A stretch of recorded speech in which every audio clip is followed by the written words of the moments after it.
Okay guys, sekarang kita berada dekat booth Zeekr dekat Malaysia Auto Show ni.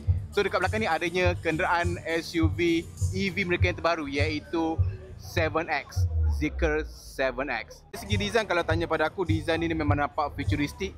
Tengok daripada sudut mana pun memang kita boleh nampak ini adalah sebuah EV car guys. Korang boleh nampak dengan lampu depan dia, branding dia Zeekr 7X. And then dia ada vibe-vibe macam Ioniq tau. Dia guna dot matrix macam ni lah. Korang nampak dia punya rim dia tu, dengan dia punya caliper daripada Zeekr sini, tapi dengan warna orange tu nampak macam sport car macam tu lah.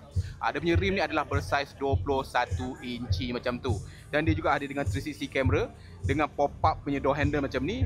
Really nice. And then tengok profile dia dekat belakang. Dia memang nampak macam futuristik lah. Tapi belakang dia ni sikit ada rupa-rupa macam ala-ala Honda HR-V hybrid tu kan. Dia punya lampu sini macam tu kan.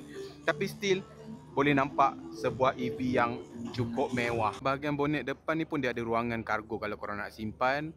Dan bonet belakang pun bagi aku cukup luas lah. Siap ada dengan power boot punya functionality macam tu.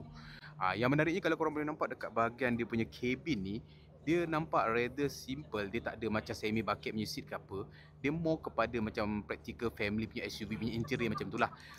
Untuk bahagian belakang agak luas, cukup lah untuk nak letak 2 dewasa, 1 kanak-kanak ataupun 3 kanak-kanak dekat belakang ni. Dan surprisingly, dia punya seat belakang ni ada kawalan tau dekat tepi ni. Jadi agak moden dekat situ. Berapakah harganya untuk Zeekr 7X ni? Harganya RM200,000 lebih, membawa kepada RM230,000 lebih untuk sebuah full size SUV. So macam mana? Kalau korang beli tak Zeekr 7X ni? Cuba komen sikit dekat bawah.